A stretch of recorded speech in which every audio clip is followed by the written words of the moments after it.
आदाब, नमस्कार, सत श्री अकाल। नागपुर से मैं अब्दुल शेख और आप देख रहे हैं V24 चैनल। साथियों, हम आपको एक ऐसी चीज़ के बारे में बताने वाले हैं, ये टोटल मीडिया जगत से जुड़ी हुई है। मीडिया आज तक धूप रहो, बारिश रहो, ठंडी रहो, कोई त्यौहार रहो, हर वक्त तत्पर खड़ी रहती है। अपनी फैमिली को छोड़कर लोगों के लिए दौड़ती है, कभी इस दर कभी उस दर। तो साथियों, मीडिया का आज तक किसी ने कभी कोई ऐसा सपोर्ट नहीं किया कि ये भी एक मीडिया वाले हैं, इनकी भी एक अपनी लाइफ होती है। ये मीडिया वालों का दर्द बयां आखिर जाहिर करे तो कौन करे। तो आइए हम देर ना करते हुए मीडिया जगत के रियल हीरो मिस्टर रियाज शेख, इन्हीं की ज़ुबानी हम आपको ये सारी चीज़ें दिखाना चाहते हैं।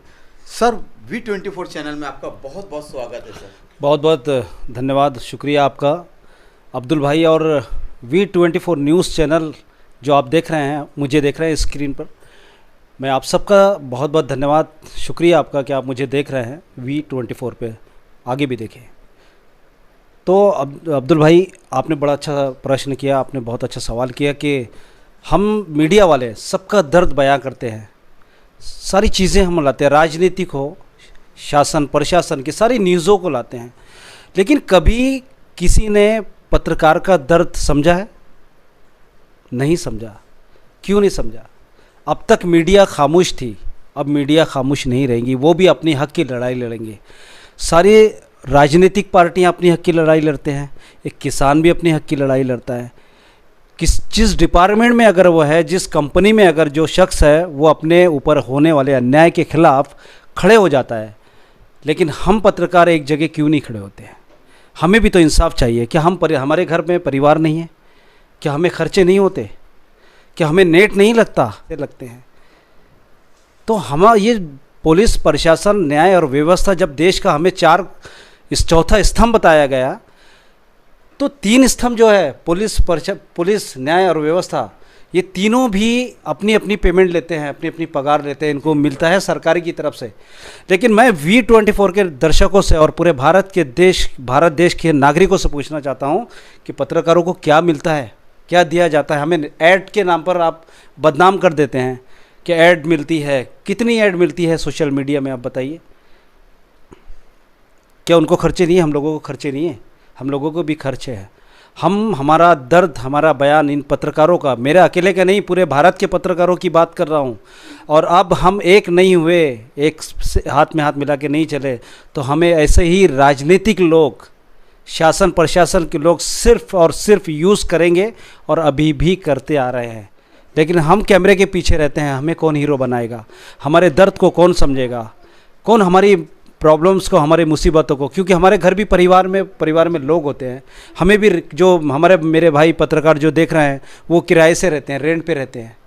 हॉस्पिटल है, दवाई है, दवाखाना है, क्या नहीं है? उस पर भी पुलिस और प्रशासन हम लोगों पर भी जुल्म करती है, यानी पत्रकार पर भी जुल्म करती है। तो जिस पर जुल्म होता है वो पत्रकार के पास आता है, लेकिन जब पत्रकार पे जुल्म होता है तो पत्रकार कहाँ जाएगा? अपना रोना किसके पास रोएगा? क्योंकि कभी कभी पुलिस भी हमारे ऊपर जुल्म करती है, बिना वजह हमको अंदर डाल देती है, तरह तरह के बेबुनियादे इल्ज़ाम लगाए जाते हैं हमारे ऊपर। तो वो दुखड़ा हम किसके पास रोएं? तो हमारा दुखड़ा कोई सुनने वाला नहीं है, ना सरकार, ना पुलिस, ना प्रशासन। हमें खुद खड़े रहना होगा मेरे पत्रकार भाइयों, एकजुट होना पड़ेगा, एक प्लेटफॉर्म पे आना पड़ेगा। हम एक दूसरे का दर्द बनेंगे और एक दूसरे की समस्याओं को शासन प्रशासन के सामने लाएंगे। जब हम शासन प्रशासन की दर्द को जनता के सामने रख सकते हैं, तो क्या हम अपना ही दुख दर्द उनके सामने नहीं रख सकते? मेरी पूरे भारत के पत्रकारों से निवेदन है, हाथ जोड़ के विनती है कि जगह जगह आप अपनी एक यूनिट तैयार करिए। इसके नेता आप खुद होंगे, इसका नेता मैं भी नहीं होगा, कोई नहीं होगा। उसके नेता, जब हम यूनिट बनाएंगे, इसके नेता, इसके रहबर, इसको चलाने वाले, आप खुद एक नेता है। और हर पत्रकार एक नेता के रूप में अब उभर के आना चाहिए, क्योंकि वो पत्रकार भी है और वो नेता भी रहेगा। तो सारे डिपार्टमेंटों के, हर विभाग का एक आमदार होता है, हर विभाग का खासदार होता है, हर विभाग का एक नेता होता है। तो क्या हमारा मीडिया भी क्या एक विभाग नहीं है? क्या एक सेक्शन नहीं है? जब ये सेक्शन वाइज ये है तो हम भी एक सेक्शन हमारा खुद का हम तैयार करेंगे। और मेरे जितने भी पत्रकार भाई हैं, मैं चाहता हूँ कि हम एकजुट होकर एक हमारी यूनिटी तैयार करें और हम सरकार से योजनाएं लें। जो सरकार की योजनाएं आती है पत्रकारों के लिए, वो योजनाएं हम लें। हमारे बच्चों की पढ़ाई की हम उसके अंदर मांग करेंगे। पेंशन लागू करें हमारे लिए, ताकि वो हमारे बच्चों के काम आए, हमारे काम आए। मेडिकल फ्री करने की हम बात करेंगे। हमारे बच्चों की शिक्षा के लिए हम लड़ेंगे। क्या आप कर रहे हैं मीडिया में काम, ठीक है, आप कर रहे हैं, आप सेवा कर रहे हैं, समाज सेवा कर रहे हैं, लोगों के दर्द ला रहे हैं, गरीबों की समस्याओं को आप उठा रहे हैं, बहुत अच्छी बात है। मैं एक बात और कहना चाहूँगा कि जो पत्रकार अगर पैसा कमाने की नीयत से मीडिया में आना चाहता है, वो बिल्कुल ना आए, वो कोई और काम करे। लेकिन ईमानदारी से सेवा करने के अगर उसका मन है, सेवा किसी भी रूप में होती है, आमदार बन के भी होती है, खासदार बन के भी होती है, नगर सेवक बनकर भी होती है, लेकिन एक पत्रकार अगर ईमानदारी से काम करे तो वो सेवा, पत्रकारिता भी एक बहुत बड़ी सेवा है जिसकी पूछ हमारी ऊपर होगी और हमें वहाँ उसका फल मिलेगा।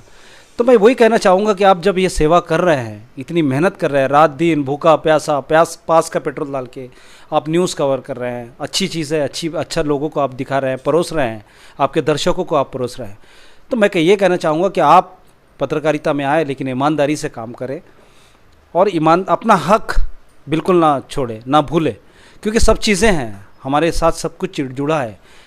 मीडिया के साथ साथ हमारे साथ हमारा परिवार भी जुड़ा है। तो हम एक नॉमिनल जो हमसे बनता है, जो खुशी से देता है, आप ले, वो बुराई नहीं है।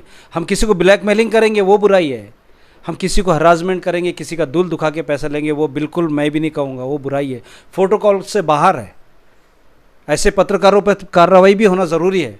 लेकिन जो मेहनत कर रहे हैं, और मैं इन दर्शकों से भी कहना चाहूँगा जो V24 को देख रहे हैं, अगर आप V24 ही चैनल ही नहीं बल्कि आप जिनको भी अपने घर बुला रहे हैं तो उन्हें एडिटिंग फ़ीस नॉमिनल अपनी खुशी से, अपनी मर्ज़ी से दे, ताकि वो अपने काम को आगे और बढ़ा सके। बहुत बहुत शुक्रिया सर। कि जैसे कि मैं एक छोटा सा सवाल है सर मेरे एक माइंड में, कि जैसे कि आपने कोरोना काल में देखा है सर कि खुद अपने परिवार के लोग जो पॉजिटिव हो चुके थे वो अपनों से दूर रहते थे, और सर मीडिया एक ऐसा ज़रिया बना था कि वो हर तरह की रिपोर्टिंग करके कोविड के अंदर कहाँ कितने पेशेंट हैं, कितने अच्छे हुए।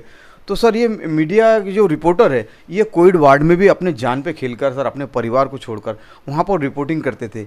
बावजूद इसके भी कि सर कोई दंगा होता है, फसाद होता है, वहाँ पर भी अपनी जान की परवाह किए बिना हर रिपोर्टर अपनी रिपोर्टिंग करता है। तो सर कहीं ना कहीं यहाँ पर भी कुछ हमको रिस्पॉन्ड नहीं मिलता। तो सर आप इसको किस नज़रिए से देखना चाहिए? बिल्कुल अब्दुल भाई, मैंने आपकी एक न्यूज़ भी देखा था कि आपने कोविड-19 के उस सेंटर में जाकर काफ़ी अपनी जान को जोखिम में डाल के वो न्यूज़ को आपने कवर किया, तो मैंने देखा। मैं मुबारकबाद दूंगा आपको, और आप विदाउट सर्टिफिकेट के कोरोना योद्धा मैं आपको घोषित करता हूँ V24 की इस स्क्रीन पर, क्योंकि सर्टिफिकेट तो हमारा एक नाम का होता है, लेकिन मन से अगर जो सर्टिफिकेट मिलता है वो सबसे अच्छा होता है और सबसे प्यारा होता है। और एक सवाल था आपका कि कोरोना के समय में जो लोगों ने काम किया, मैं सभी छोटे बड़े पत्रकार भाइयों को मुबारकबाद दूंगा और उनको धन्यवाद दूंगा कि सभी ने अपनी अपनी जिम्मेदारियों को कोरोना के उस महामारी के दौर में, जब रिश्तेदार भी हमारा साथ छोड़ के भागते थे, रिश्तेदार भी उस वक्त हमसे पराये होते जा रहे थे, कि कोरोना को बहुत बड़ी बीमारी समझा गया था। बेशक वो शासन प्रशासन सरकार के निगाह में वो बहुत बड़ी बीमारी थी, लेकिन मैं पूरी जिम्मेदारी के साथ कहना चाहता हूँ V24 न्यूज़ चैनल पर कि वो इतनी बड़ी बीमारी नहीं थी जिसे बताया गया। कई लोग अब्दुल भाई हॉल से मर गए, उसके डर से मर गए, जिनको कोरोना नहीं था वो डर के मर गए। हॉल बहुत बुरी चीज़ होती है, लोगों को डराया गया, लोगों को भगाया गया, किसी की पॉजिटिव रिपोर्ट आ जा रही है, किसी की निगेटिव आ जा रही है। आपने देखा होगा, मैं भी कोरोना काल में 20 मार्च 2021 में कंटिन्यू मैं भी लगातार रहा। आपने देखा होगा कि इतनी बड़ी बड़ी लापरवाही हुई कि किसी की बॉडी भी किसी को दे दी गई है। बिल्कुल। तो ये तो एक नाजली रिपोर्ट है, किसी की नेगेटिव किसी की पॉजिटिव सब चले जाती। लेकिन जो वो दौर गुजर चुका है, मैं जिन लोगों ने, जिन समाज सेवकों ने, जिन NGOs ने, जिन संस्थाओं ने, जिन मेरे प्यारे पत्रकार भाइयों ने, जिनसे मैं बहुत खुश हूँ, बहुत सारे हैं मेरी निगाह में, जिन लोगों ने कोविड-19 के दौर में अपनी जान को जोखिम में डालकर सेंटरों पे गए हैं, हॉस्पिटल में गए, मेवा हॉस्पिटल गए, कहाँ कहाँ नहीं गए। और ये मुबारकबाद मेरे नागपुर के पत्रकारों के लिए नहीं है, ये पूरे भारत के पत्रकारों के लिए मैं उन्हें कॉन्ग्रेचुलेशंस दूंगा। और जब भी ऐसी आफत मुसीबत हमारे भारत पर आएंगी, सबसे पहले हम पत्रकार भाई, मेरे पत्रकार भाई, हम सब खड़े होकर उस आफत और उस परेशानी से हम लड़ेंगे और जूझते रहेंगे। उससे किस तरह से उस परेशानी सामने आती है हम बिल्कुल उसका साथ देंगे और शासन प्रशासन के भी समय समय पर साथ देते रहेंगे। और एक प्रश्न था आपका कि कोरोना काल जो था उस वक्त बहुत सारे लोगों को परेशानी की गई। अब मैं ये पुलिस और प्रशासन से एक मेरा ये सवाल है, जब पत्रकार भाई अपनी जान को जोखिम में डाल के, क्योंकि उनका भी परिवार है, उनके भी घर बच्चे हैं, लेकिन उन्होंने अपना नहीं सोचा कि अगर मैं कोरोना से मेरी मृत्यु हो जाती, मैं मर जाता, तो मेरे परिवार का क्या होता, ये सोचा। तो ऐसे ही वक्त के लिए मैंने सरकार से मांग करता हूँ, पत्रकारों को पेंशन लागू करने की मैं मांग इसीलिए कर रहा हूँ, पत्रकारों को स्टाइफंड देने की बात मैं सरकार से कर रहा हूँ कि यही वक्त है कि हम पत्रकारों के लिए कुछ ऐसा एक योजना सरकार बनाए जिससे हमारे नई बहुत बड़ी चीज़ चाहिए हमको फूल की फकड़ी जो एक होती है छोटी सी, वही हम मांग कर रहे हैं। मेडिकल हमारे परिवार के लिए फ्री करना चाहिए, हमारे शिक्षण, बच्चों के शिक्षण के लिए, क्योंकि हम पत्रकार ज़रूर है लेकिन हमारे भी घर का बच्चा देश का भविष्य है और कल जाके प्रधानमंत्री भी बन सकता है, वो राज्य मंत्री भी बन सकता है, वो देश का भविष्य बन सकता है। तो हमारे बच्चों के लिए भी शिक्षा मुफ्त करनी चाहिए। दूसरा प्रश्न मेरा यह है सरकार से कि जब दिल्ली में केजरीवाल सरकार पानी, शिक्षा, इलेक्ट्रिक ये मुफ्त कर सकती है, तो क्या हमारी केंद्र सरकार और राज्य सरकार क्यों नहीं कर सकती? अगर आपको ये मेरी बात सही लग रही है तो V24 न्यूज़ चैनल के जितने भी व्यूअर्स देख रहे हैं ये मुझे कमेंट्स करके बताइए। और ये लड़ाई हम पत्रकारों की नहीं है, ये हमारे पूरे देश की लड़ाई है। अगर मेरी इस न्यूज़ को, इस खबर को अगर ऊर्जा मंत्री, पालक मंत्री जी डॉक्टर नितिन राउत जी, मैं सम्मान के साथ कह रहा हूँ, अभी भी वक्त है कि आप इलेक्ट्रिक बिल को कुछ उसके अंदर सहूलत दीजिए, क्योंकि ऑटो चलाने वाला जब वो बेचारे ने उसने इंस्टॉलमेंट पे गाड़ी लिया, वो शर्म आना चाहिए उन फाइनेंसरों को कि लॉकडाउन में वो घर पे बैठा है, शर्म आनी चाहिए वो बैंक वालों को जो घर पे बैठा है ये व्यक्ति जब कोरोना काल में, और बैंक से और इंस्टॉलमेंट के फ़ोन आते हैं। क्या उनको नहीं पता कि जब लॉकडाउन, ऑटो वाला बेचारा एक ऑटो लिया है उसने इंस्टॉलमेंट पर और वो चला नहीं पा रहा है, लॉकडाउन में पुलिस बाहर डंडे मार रही है, घर से बाहर नहीं निकलने दे रही है, और उस वक्त जब उसके पास में खर्चे को, अपने परिवार के खर्चा चलाने के लिए पैसा नहीं है, उसके पास में राशन नहीं है, और उस वक्त आप उसको कॉल करके टॉर्चर करते हैं कि हम ऑटो उठा लेंगे, हम ये कर लेंगे, हम वो कर लेंगे। शर्म आनी चाहिए, क्योंकि हम भारत के नागरिक। सर हाल ही में अभी सुनने में आया है कि अभी 2-3 महीने में यूट्यूबर्स के पास में जो समझ रजिस्ट्रेशन वगैरह की है तो उनके ऊपर भी बहुत से गारपीट आने वाली है सर, उनके मतलब रजिस्ट्रेशन कैंसिल होने वाले, बंद होने वाले, तो सर इस बारे में आप अपनी क्या राय रखना चाहेंगे सर?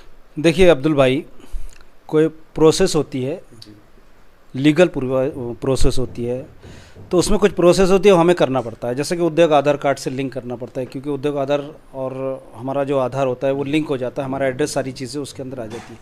अब जो लोग ये डरा रहे हैं कि ये यूट्यूबर को छोटा भी समझा जाता है, गिरी हुई नज़रों से देखा जाता है, तो मैं उन लोगों से पूछना चाहता हूँ जो यूट्यूबरों को आप इतनी गिरी हुई निगाह से देखना चाहते हैं, मैं उनसे पूछना चाहता हूँ कि 90% भारत में, भारत ही नहीं पूरे वर्ल्ड में 90% लोग यूट्यूब देखते हैं, यानी कि अपना मोबाइल देखते हैं और देखे जाते हैं।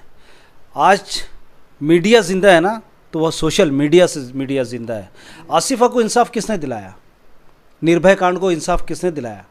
मैं पूछना चाहता हूं उन लोगों से जो यूट्यूबरों को एक कमज़ोर समझा जाता है। आसिफा को इंसाफ दिलाने वाले यही यूट्यूबर है, यही वो सोशल मीडिया है। निर्भया को इंसाफ दिलाने वाला यही सोशल मीडिया है।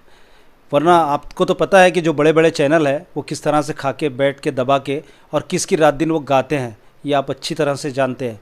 और बिल्कुल जितने भी यूट्यूबर हैं, मैं उनसे ये भी कहना चाहूँगा कि ये सब कुछ नहीं होने वाला, ये अफवाहें हैं, आपको डराया जा रहा है। क्योंकि जितनी सच्चाई जो सामने आ रही है ना जनता के, उसे आपको डराया जा रहा है, आपकी आवाज़ को दबाया जा रहा है, ये आवाज़ें ना उठे इसलिए आपको डराया जा रहा है।